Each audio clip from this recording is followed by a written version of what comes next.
Sziasztok, üdvözlünk a Hungarian Nomadson! Ez a harmadik napja a túránknak Szilárddal. Ma elérkeztünk Guatavita városába, ahol is most a régi Bika Viadal helyén, épületében tartózkodunk. Innen fogunk majd még egy kicsit körbe menni a városba, illetve felmenni majd a tóhoz, ahogy Szilárd említette a tegnapi videó végén.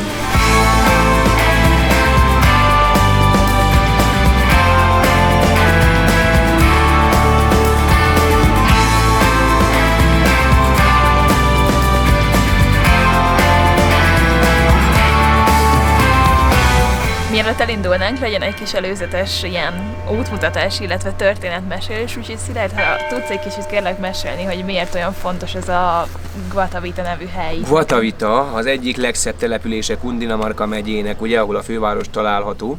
És azt kell tudni, hogy az elmúlt 2 nappal szemben, most nem a pancsa indiánok területén vagyunk, ez már a muiscáknak a földje volt, ugyanis Bogotától északra jöttünk 75 kilométert. Gyönyörű szép kolóniál településről van szó, amit 1593-ban alapítottak, és máig megőrizte az eredeti építészeti stílusát az egész város, a kis falu. Itt mögöttünk ez a Bika Viadaloknak a plázája látható, hát ez ugye a hagyományos kolumbiai, illetve a spanyol ajkú országokra jellemző Bika Viadaloknak volt a színhelye sokáig, mára már csak muzeális érték. Szerencsére. És akkor a következő túránk az a Guatavita tóhoz, a Laguna de Guatavitához fog vezetni, amiről azt kell tudni, hogy körülbelül fél órára helyezkedik el innen egyébként, és ehhez köthető az Eldorado legendája. Tehát érdemes tudni, hogy Eldorádót nagyon sokan keresték a spanyol hódítók, sokan életük végéig is, sokak rátették az egész életüket erre, viszont senki nem találta meg. Tehát a legenda azt mondja, hogy van egy színaranyváros Dél-Amerikában, és erre a környékre tették neki nagyjából a helyét az Andoknak a vonulataira. Viszont soha senki nem talált semmit. Majd most. Annyi igazság alapja lehet, hogy a muisca indiánoknak a törzsfőnöke gyakran aranyfüstlemezzel vonta be a testét, és mindenféle ékszereket, aranyakat és drágaköveket akasztott magára, és beleugrott ebbe a Guatavita tóba, ami egyébként spirituális, rituális helyszíne volt az indián törzsnek, és így az istenekhez gyakorlatilag egy rituálét intézett ezzel, viszont ennek semmi köze az aranyvároshoz vagy bármihez, habár a muiscák nagyon jól bántak az arannyal, tehát nagyon híres volt az aranyművességük, amiket készítettek, ékszereket, használati tárgyakat, egyedülálló. Azt nem tudjuk, hogy aranyvárost azt építettek-e, az nem valószínű, bár a tavat megpróbálták több ízben lecsapolni egyébként, hogy megtalálják az aljára bedobált vagy ott maradt értékeket, de erre aztán hála Istennek nem került sor, és így megmaradt a turizmusnak ez a gyönyörű szép hely. Köszönjük szépen először is, és már nagyon várjuk, hogy ezt végignézhessük, de így, hogy most már a harmadik napra értünk, gondoltunk, hogy egy kicsit így be is mutatkozhatna Szilárd. Szilárd, hogyan is kerültél te ide Kolumbiába? Szívesen válaszolok, csak fölveszem a napszemüvegemet. Hát röviden annyit mondanék magamról, hogy én több mint 5 éve érkeztem Kolumbiába, akkor 18 évesen turistaként, spanyol nyelvtudás nélkül, viszont nagyon vonzott engem mindig is ez a dél-amerikai kultúra, és így aztán Kolumbiát néztem ki magamnak, mint első számú úti célt. És turistaként érkeztem az országba, több ízben, több hónapot töltöttem hátizsákos turizmussal, illetve felfedeztem rengeteg falut, várost. Nem gondoltam arra, hogy ezt később hasznosítani fogom. Sok információt gyűjtöttem helyiektől, stb. Csupán hobbi szinten.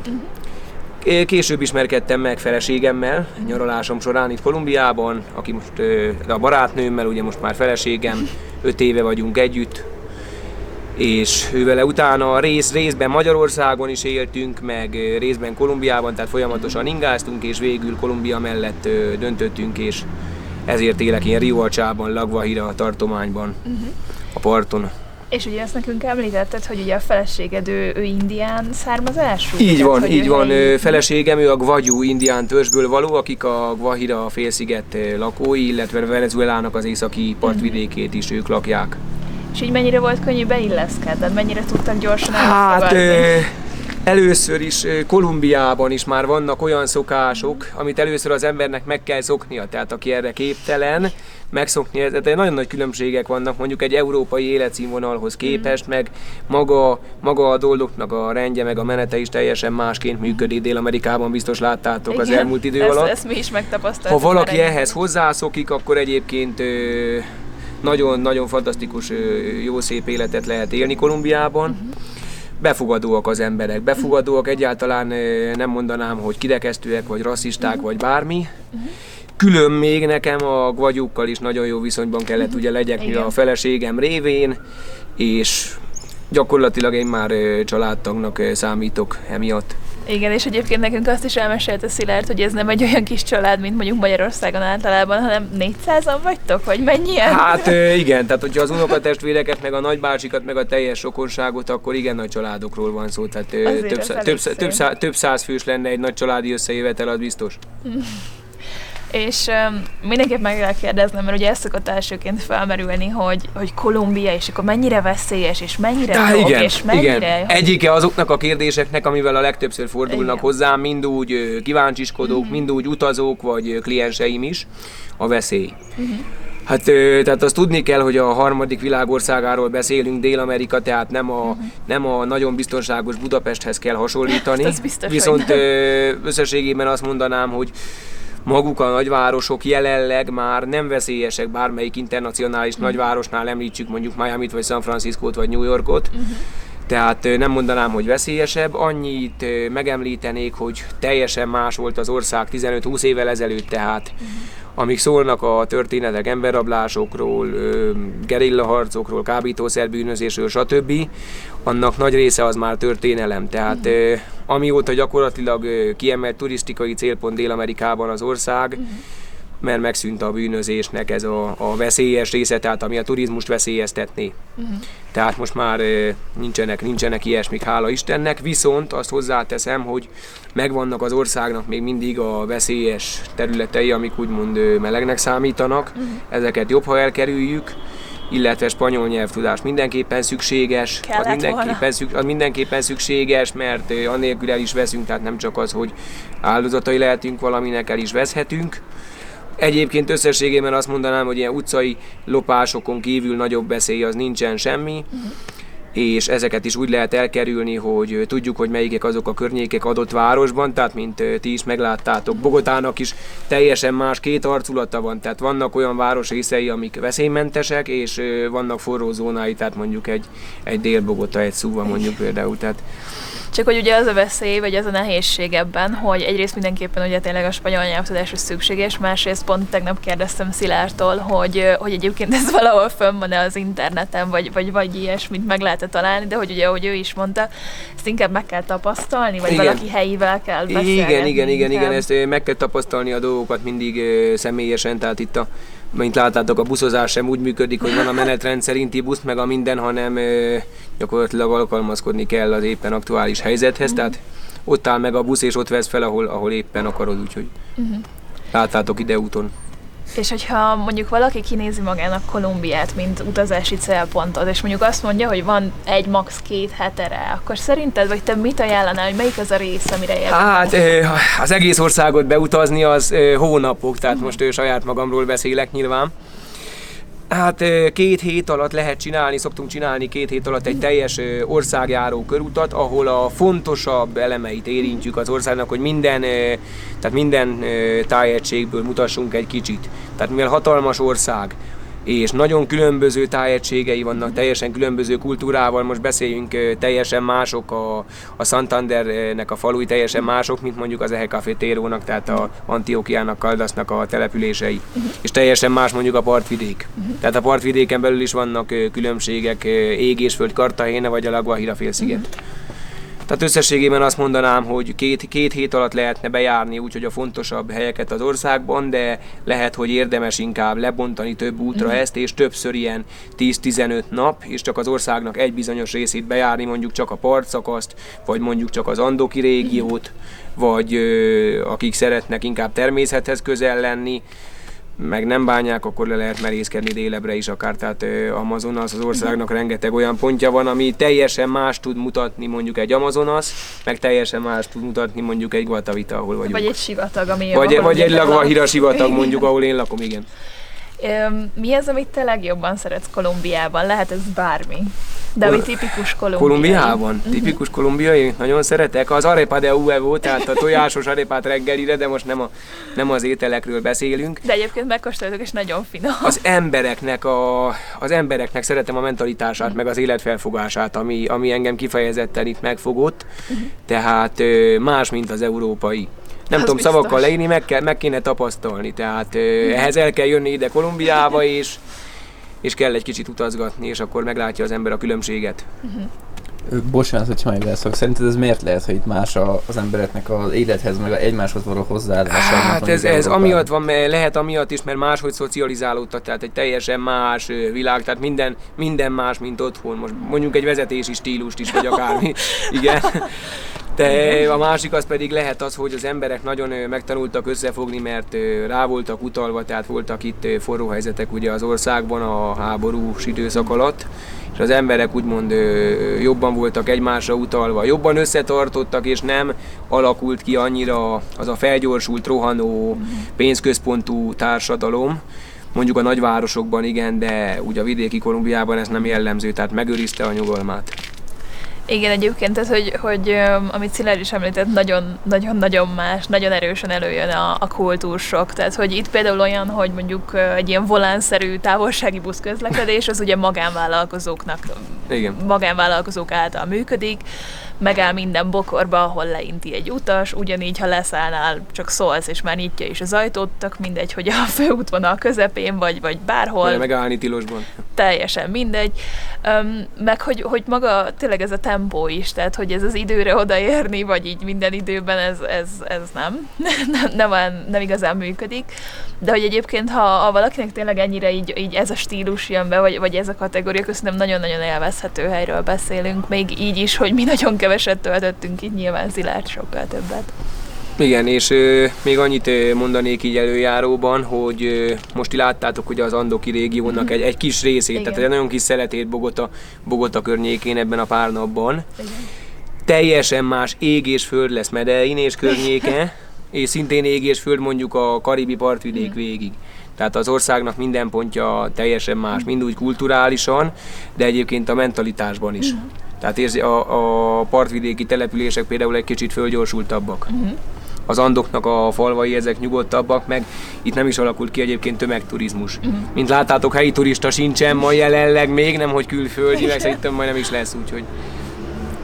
Úgyhogy ez vár ma ránk, illetve ez volt egy kis beszélgetés itt Szilárddal. Reméljük, hogy nektek is ugyanolyan szimpatikus lesz, mint nekünk, illetve majd be fogjuk linkelni nektek az ő elérhetőségeit, mert mindenképpen ajánlani tudjuk, hogy ha errefele jártok, akkor keressétek föl. Egyrészt, mert mint tapasztaltátok, rengeteg tudása van az ország, gyakorlatilag minden pontjáról. Hát így gyakorlatilag minden tartományban megfordultam már turisztikai céllal, és hát várok mindenkit szeretettel Kolumbiába, megéri. Nekem megérte, abszolút. Szerintem Zsoméknak is megérte, megéri. Tehát akár családilag, akár barátilag, vagy egyénileg olyan utakat szervezünk, hogy mindenki azt lássa, amit szeretne. Igen, tehát hogy nálunk is ez nagyon fontos volt, hogy mi is meg tudtuk adni, hogy nagyjából milyen típusúakat keresünk, és gyakorlatilag Szilárd tárcán kínálta a megoldást. És ami még nagyon fontos, hogy az interneten, amiket hirdetnek, ugye célpontokat, igen. Azok a leghíresebbek. De messze nem a legszebbek, vagy a leginkább kulturálisabbak. Tehát sok olyan célpont van az országban, amit sehol nem hirdetnek, az ég egyet a világon sehol nem hirdetnek, turista is alig van, bemutattuk az elmúlt 2 napban, vagy most már akár a 3. És ezekre a helyekre szinte eljutni egyedül gyakorlatilag spanyol nyelvtudás, meg minimális helyismeret, minimális országismeret nélkül nagyon nehéz mondhatni, hogy lehetetlen. Igen. És ha valaki egyénileg jön, gyakorlatilag legalább 4 hete megy el arra, hogy annyit lásson, mint hogyha 2 hét alatt mi körbeutazzuk. Mert hát tudjuk, hogy vannak az utazások, ugye bonyolult, tehát nem egy európai stílusú egyáltalán, és nagyon hatalmas távolságok vannak, és messze vannak egymástól a különböző helyek. Kitáblázva nincsen semmi se hirdetve, egy csomó minden, az csak az ismeri, aki már volt ott, Igen, tehát hogy például ebből a 3 nap túrából, amit most ugye végigkövettetek velünk, csak a mai nap volt az, ami egyáltalán így az interneten megtalálható volt, hogy egyébként megy ide, mert mondjuk Wikipédián meg lehetett találni a Cerro Quilininek is a leírását, vagy Valetának, ahol tegnap voltunk, de hogy gyakorlatilag a mai volt az egyetlen, ami ilyen turistásan fönn van a neten, hogy na ide el lehet jönni, vannak esetleg szervezett túrák, de hogy látjátok, például ma valószínűleg nem, vagy hát így nem lesz. Hát egy-két kis busz befut néha turistákkal ide a tóhoz, meg mit tudom én, de nem gyakori. Tehát külföldi turista az nagyon kevés van. Olyanok vagyunk, az alienek. Merem állítani, hogy itt hetek óta nem volt külföldi turista. Tehát inkább bogotaiak járnak, meg Kolumbia egyéb tájairól helyi turisták. Köszönjük szépen, hogy így megosztottad ezt velünk. Nagyon szívesen. Megyünk is, akkor tovább és szállunk föl a járműre és irány a Guatavita tó.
Szóval Guatavita városból feltaxiztunk ide, faluból feltaxiztunk idáig a bejáratig.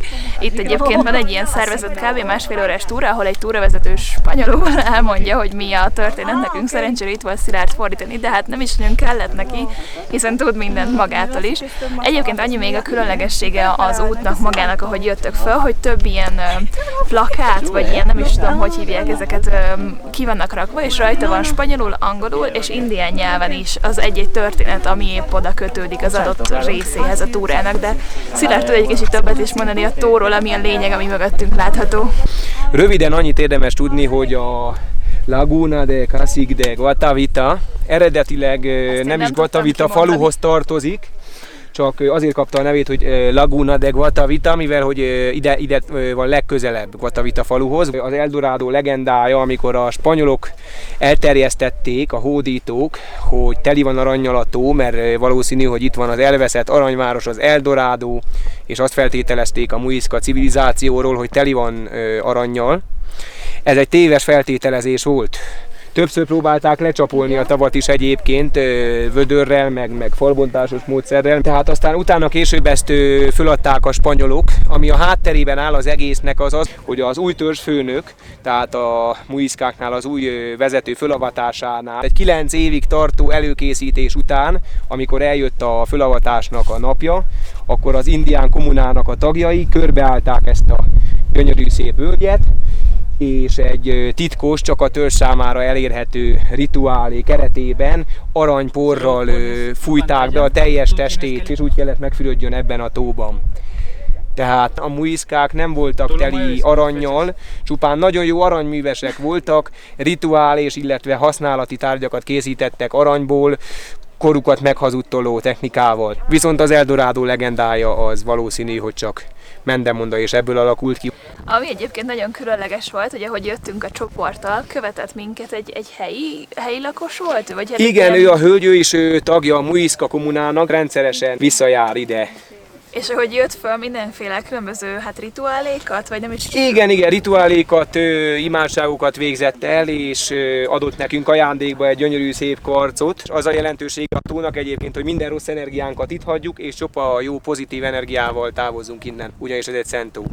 És ha már itt járunk ebben a térségben, akkor itt, hogyha leereszkedünk, a következő falu a Szeszkile, és érdemes az ottan lent elterülő nagy lagúnán motorcsónakozni, vagy jetskizni, egyedülálló élményt nyújt, fantasztikus panorámával megéri. Egészen eljuthatunk Vatavita faluig akár csónakkal is.